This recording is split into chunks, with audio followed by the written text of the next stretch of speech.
apart from someone who's a part of you. It's hard to let go of the sadness and news, but you can find hope in knowing you'll be together soon.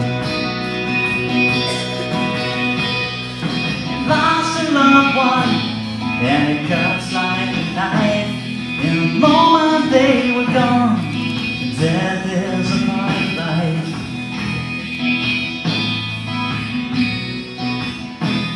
Some arrangements were made, the service was to take and to rest. Your loved one was laid. God's been through this too with the Son, the King of the Jews. Separation is not an easy thing to do. And God knows what you're suffering through. Someone is crying with you.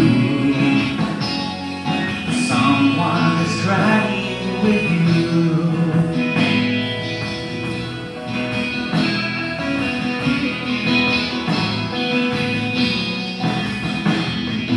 There's no true love quite like that of the love between parents and their children. So take every day and work hard to make the best use of the time you've been given.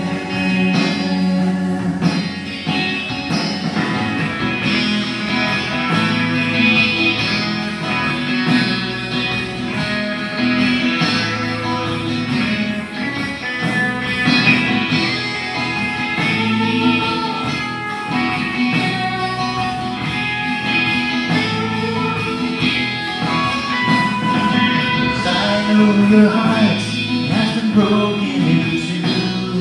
You've been torn apart from someone who's a part of you. It's hard to let go of the sadness and blues, but you can find hope in knowing you'll be together soon.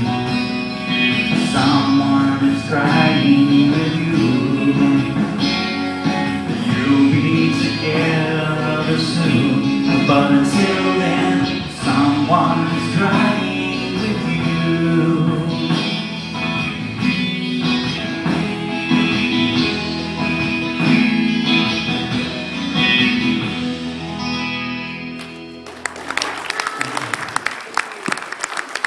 It chokes me up a little bit to sing that song sometimes. And you know, I think sometimes God lets us go through things so that we can be more effective in the kingdom of God. Probably couldn't have written that song if, you know, something like that hadn't happened to me. But I want to invite my wife, Caddy, to come up and speak to you guys tonight. And it'll give me a little bit of a break.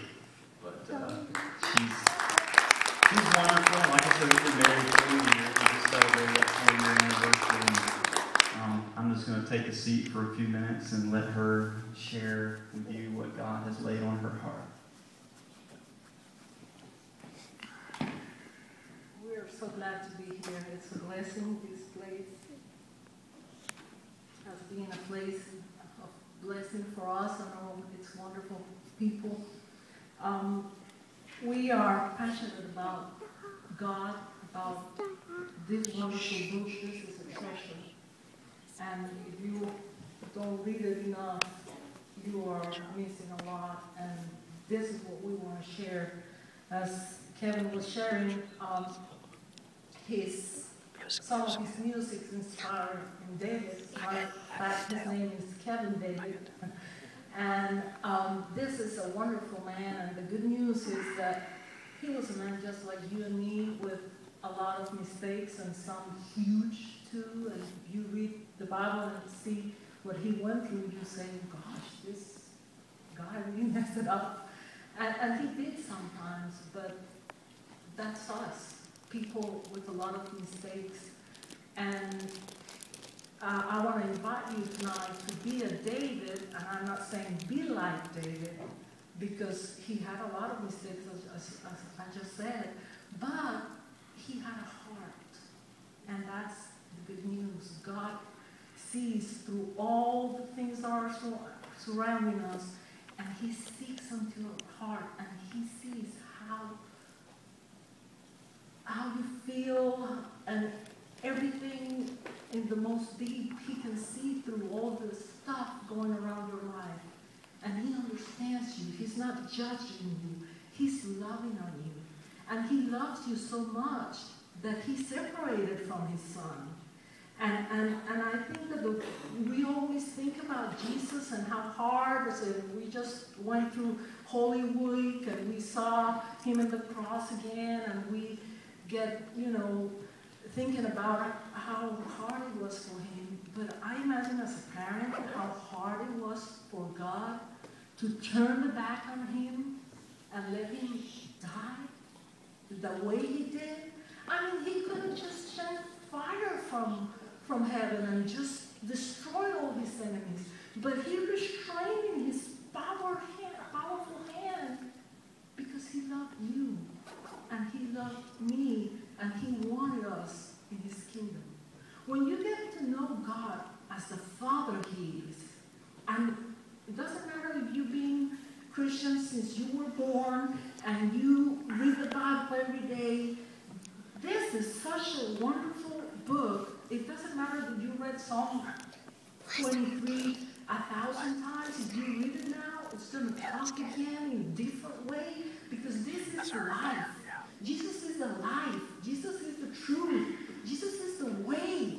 And this word is just full of such wonderful things. And I just want to share with you and invite you to seek everything that is in store here for you.